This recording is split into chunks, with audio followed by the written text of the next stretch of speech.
He's a beast, period. He's Rob in the locker room and he's Rob in the meeting room, but he's the Gronk when he's out on the field. Unstoppable! This is a 6'6" acrobat to the big house! He broke the NFL, the last true tight end. Gronkowski had been in motion. Look at that! Here's your exclamation point. Wow. There's a debate raging in NFL circles right now. Travis Kelce versus Rob Gronkowski. Who's the greatest tight end of all time? But here's the truth nobody wants to say out loud. You're asking the wrong question. Because Gronk wasn't just the best tight end, he was the last tight end. Pumps, he throws down the middle for Gronkowski. Somehow makes the catch, bringing it in with his left hand. The last one who could line up in line, stare down a 280-pound defensive end, stone him in the run game, then burn past a cornerback for 6 on the very next play. After Gronkowski, the position didn't evolve. It split in half. You're either a receiving threat who gets pulled on run plays, or you're a blocker who can't stretch the field. Gronk was both, and that's not an opinion. And it's caught by Gronkowski, still on his feet. 10-5, touchdown. Good Gronk. That's physics meeting violence, meeting a 6 foot 6 inches, 265-pound nightmare who moved like a wide receiver and hit like a truck. January 14, 2012. Divisional playoffs, Denver Broncos, Tim Tebow's miracle season. The Patriots put the ball in Gronk's hands 10 times. He caught all 10, 145 yards, 3 touchdowns in a playoff game. Brady, back to the end zone, and did he put it in? Gronkowski says yes, and the official agrees. Touchdown, New England. Against a defense that knew exactly where the ball was going and still couldn't do a damn thing about it. That wasn't football, that was a man against boys. But how did a kid from Buffalo who almost never played college football become the most unstoppable force the tight end position has ever seen? Why did the entire league let him fall to the second round? And why will we never see anyone like him again? This is the story of Rob Gronkowski, the player who broke football by being the last person to actually play his position. Chapter 1. The Gronkowski Machine. Rob Gronkowski was born into a family that treated athletic excellence like a religion. May 14, 1989, in Amherst, New York. His father, Gordie Gronkowski Sr., ran the house like a training facility. There were 5 Gronkowski brothers, and every single one of them was built like a small building. This wasn't a family, it was a production line for professional athletes. Growing up in Western New York, the Gronkowski household operated on a simple philosophy: be the biggest, be the strongest, be the best. Gordie Sr. had them doing pull-ups before they could spell their own names. By the time Rob hit high school, he was already 6 feet 6 inches and running routes like a receiver, while moving defensive linemen like they were shopping carts. At Williamsville North High School, Gronk was basically playing a different sport than everyone else. He dominated as a tight end, as a defensive end, as a basketball center. Colleges weren't just interested, they were salivating. Arizona, Louisville, Maryland, Clemson, everyone wanted the kid who looked like he'd been designed in a laboratory specifically to play football. Gronk chose the University of Arizona, and in his freshman year, he had meaningful production. But his sophomore season in 2008, that's when people started to realize something special was happening. 47 receptions, 672 yards, and 10 touchdowns.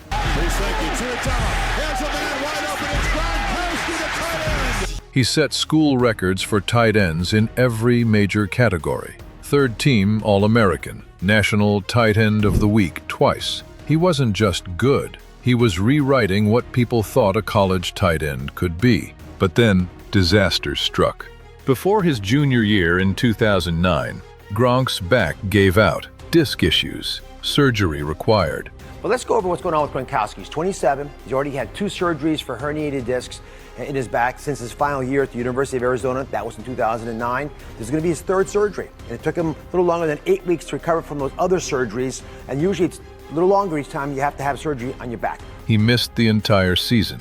For most players, that would have been devastating. For Gronk, it dropped him from a potential first-round pick to a complete question mark. NFL scouts started circling his medical file with red ink. Too many injuries, Durability concerns. High risk. The 2010 NFL Draft came around, and team after team passed on him. First round, gone. 30, 40 teams, all finding reasons to draft someone safer, someone more reliable, someone who wouldn't break down. The Cowboys took Dez Bryant at 24. The Indianapolis Colts took Jerry Hughes at pick 31. Great players, sure, but they weren't Rob Gronkowski. Then, with the 42nd pick in the second round, Bill Belichick and the New England Patriots made the decision that would change football forever. With the 42nd pick in the 2010 NFL Draft, the New England Patriots select Rob Gronkowski, tight end, Arizona. They didn't care about the back surgery. They didn't care about the injury concerns. They saw what everyone else missed: a 6'6", 265-pound athletic freak who ran a 4.68 40-yard dash and had hands softer than a pillow and the blocking power of a pulling guard. What they didn't know was that they'd just drafted a player who would redefine the position and terrorize defenses for the next decade. Chapter 2. The 2011 season and playoff dominance. A force of nature. Gronk's rookie year in 2010 was a preview of the carnage to come. Brady throw back to the end zone and the catch by the rookie. 42 catches, 546 yards, and 10 touchdowns. He became the first rookie tight end since the AFL-NFL merger to score 10 touchdowns. Not bad for a guy with a surgically repaired back. But it was 2011 that announced to the world this position just changed forever. Brady's pass to the end zone, and it is a touchdown. Gronkowski for the second time. 90 catches, 1,327 yards. And here's the number that shattered everything we thought we knew about tight ends. 17 receiving touchdowns. 17. 4th down and 8. Brady slings it. Caught. Touchdown. That wasn't just an NFL record for tight ends. It was the most receiving touchdowns by any player in the league that season. For the first time in NFL history, a tight end led the entire league in touchdown receptions. Think about that. Wide receivers who spent their whole lives mastering the position couldn't match what this 22-year-old tight end was doing. Gronk was outscoring Calvin Johnson. He was outscoring Larry Fitzgerald. He wasn't just the best tight end, he was the best receiver, period. Defenses had no answer. Double him? As Brady fires end zone, touchdown!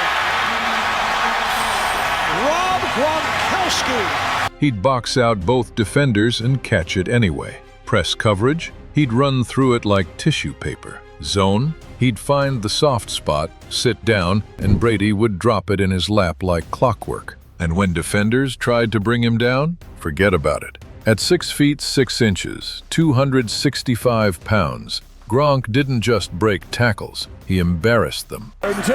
Here's Brady.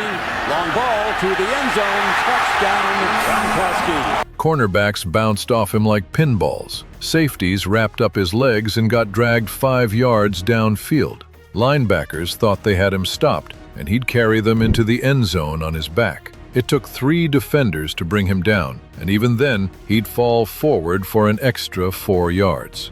But here's what made Gronk different from every other receiving tight end. He demanded respect in the run game. You see Gronkowski at the far left side of your screen, and he just finishes this block. When Gronk lined up in line, defensive coordinators had to make an impossible choice. Go big with base personnel to stop the run, and Gronk would run right past your linebackers.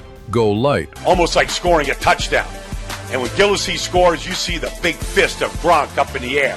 With nickel or dime to cover him, and he'd erase your defensive backs in the run game like they weren't even there. This was the Gronk tax. Rob Gronkowski gets a lot of credit for being a great receiver, but he also is the best blocking tight end in football. Before Brady ever snapped the ball, defenses had to declare their answer, and every answer had a cost. Then came January 14th, 2012. Patriots versus Broncos, divisional round playoffs. The NFL world was riding the Tim Tebow wave. The Broncos had shocked everyone with their miracle season. Their defense was physical, aggressive, and prepared. They knew Tom Brady was going to target Gronkowski. They knew exactly what was coming, and it didn't matter. 10 catches, 145 yards, 3 touchdowns. 3 touchdowns in a playoff game tied an NFL postseason record, but numbers don't capture the violence of it. The first touchdown was a 10-yard seam route where Gronk went up over 2 defenders like they were children. Back to the tight end, Gronkowski. I mean, at some point you got to realize that this man is probably his number one read. The second was a fade in the corner of the end zone where he used his 6 feet 6 inches frame to create a catching radius that physics said shouldn't exist. Brady back to the end zone, and did he put it in? Gronkowski says yes, and the official agrees. Touchdown, New England. The third was pure domination. Gronk running through arm tackles and dragging defenders into the end zone like they were luggage. And then came the celebration, the Gronk Spike. He'd catch the ball, cross the goal line, and absolutely obliterate the football into the turf with the force of a sledgehammer. The ball would bounce 15 feet in the air. The crowd would explode. Defenders would just stand there, demoralized, knowing they'd been dominated. It wasn't showboating. It was a declaration of war. Every spike said the same thing. You can't stop me. Nobody can stop me. The game ended 45-10. It was a massacre, and Gronk was the executioner. At 22 years old, Rob Gronkowski had just put together a season that belonged in a video game, not reality. He'd proven that a tight end could be the most dangerous weapon on the field while still demanding double teams in the run game. He was voted first-team All-Pro, receiving 44.5 of the 50 votes. He finished the fan voting for the Pro Bowl with 936,886 votes, more than triple the second-place tight end. He broke the NFL, the last true tight end, and he was just getting started. Chapter 3. The Fall, the Comeback, and the Resurrection. But greatness at Gronk's level comes with a price, and that price is written in surgical scars. 2012, broken forearm, week 11. He came back for the playoffs, then broke it again. Just after the Patriots' last offensive drive, we saw tight end Rob Gronkowski head to the locker room with a back injury. 4 surgeries later, the arm was held together with plates and screws. December 8, 2013, week 14. Patriots versus Cleveland Browns. Gronk had already missed the first 6 games that season, recovering from back and forearm surgeries. When he finally returned, he dominated. 39 catches, 592 yards, and 4 touchdowns in just 7 games. New England's offense looked noticeably different when he returned. Then, in the third quarter against Cleveland, Gronk caught a 21-yard pass over the middle. Brown safety T.J. Ward came flying in low, aiming for the knees. Timing throw, Gronk! Down to the 32-yard line, and Gronkowski. Because the NFL had made it clear that hitting high would cost you money. Ward's helmet collided with Gronk's right knee. The sound echoed through Gillette Stadium. Gronk went down, and he didn't get back up. The diagnosis came the next day. Torn ACL and torn MCL, the same knee. The season was over. The Patriots would have to find a way to win without their most dominant weapon. And for a brief, terrifying moment, it looked like Rob Gronkowski's superhero days might be finished. ACL and MCL tears together. That's a 10-month recovery minimum. For some players, it's career-ending. For others, they're never the same. Adrian Peterson had come back from the same injury. Injured in the second quarter. And here goes Adrian Peterson. Good ankle tackle. But Peterson was a once-in-a-generation freak. Could Gronk do the same? The doubters emerged. He's too big, too injury-prone. The position is too physical for someone his size. Maybe he should have been a wide receiver. But here's the thing about Rob Gronkowski. He doesn't know how to be anything other than elite. 2014 was supposed to be a recovery year, a season to ease back, manage the knee, find his rhythm again. Instead, Gronk came back and reminded everyone why he was different. 82 catches, 1,124 yards, 12 touchdowns. He became the first tight end in NFL history to record 10-plus touchdown receptions in 4 separate seasons. To the 15-10, angling right to the 5. Gronkowski dives, his 3rd touchdown. He led all tight ends in every major receiving category. He was named first-team All-Pro, unanimously, all 50 votes. And he won the AP Comeback Player of the Year award. But more importantly, he helped carry the Patriots to Super Bowl 49, where they defeated the Seattle Seahawks 28-24. Gronk caught 6 passes for 68 yards and a touchdown. Championship secured. Legacy cemented. This wasn't just a comeback. This was a statement. Rob Gronkowski is inevitable. The injury argument. The one point that makes Gronk's case stronger. Here's where people get it wrong. They look at Gronk's injury history and say it's a weakness. They say, well, if he'd stayed healthy, maybe. They dock him points for games missed. They hold it against him. But flip the script. Because Gronk's injuries don't weaken his case, they strengthen it. Think about it.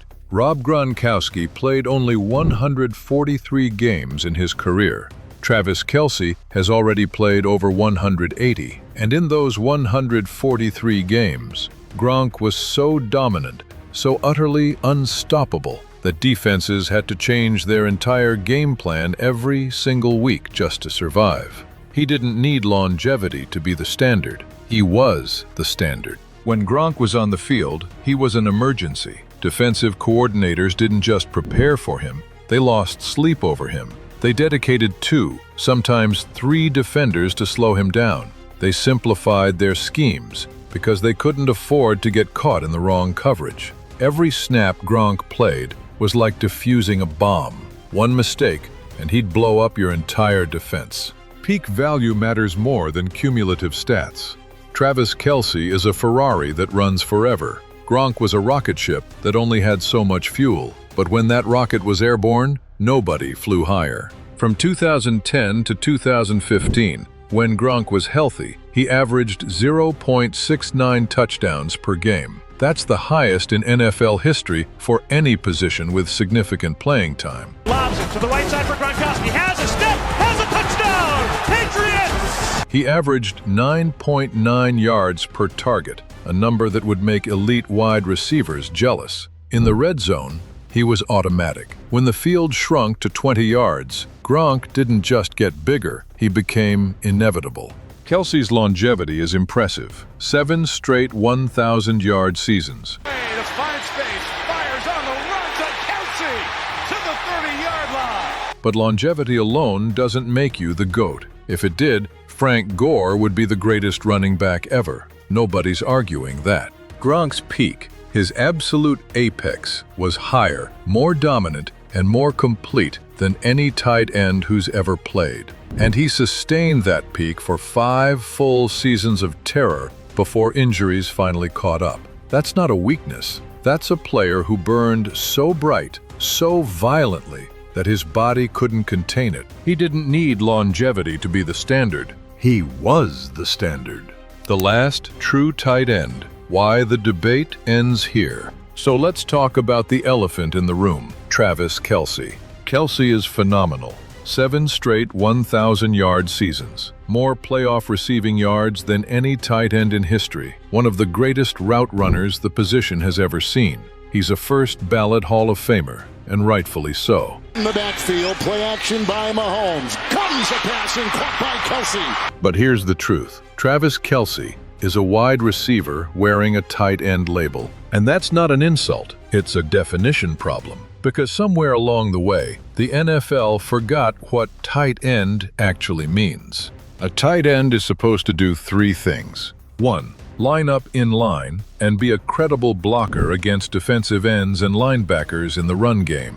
2. Be a primary receiving threat who commands double teams. 3. Create mismatches in the red zone, where the field shrinks and power matters more than separation. Gronk did all 3 at an elite level. Kelce does number 2 brilliantly. But when the run game needs an extra blocker, Kelce gets pulled off the field or flexed out wide. His run blocking grades consistently rank near the bottom compared to elite tight ends. He's a mismatch in space, but you can't run power behind him. That's not a tight end. That's a slot receiver with good size.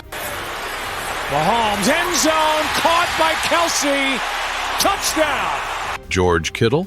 Now he's closer. Elite blocker, elite receiver. But even Kittle doesn't have the red zone inevitability that Gronk brought. When the field shrunk to 20 yards, Gronk got bigger. His 4 ways to score in the red zone were unstoppable. Fade routes using his radius, seam routes with leverage and speed, quick outs with timing and frame, and play action because defenses had to respect him as a blocker. Gronk's career: 621 catches, 9,286 yards, 92 touchdowns, 4 Super Bowl rings, 5 Pro Bowls, 4 first-team All-Pros, NFL 2010's All-Decade Team, NFL 100th Anniversary All-Time Team. But those numbers don't tell the whole story. The story is this: Rob Gronkowski forced defenses to choose between 2 losses. If he's in line, you have to respect the run, which means you're vulnerable to the pass. If you go light to cover him,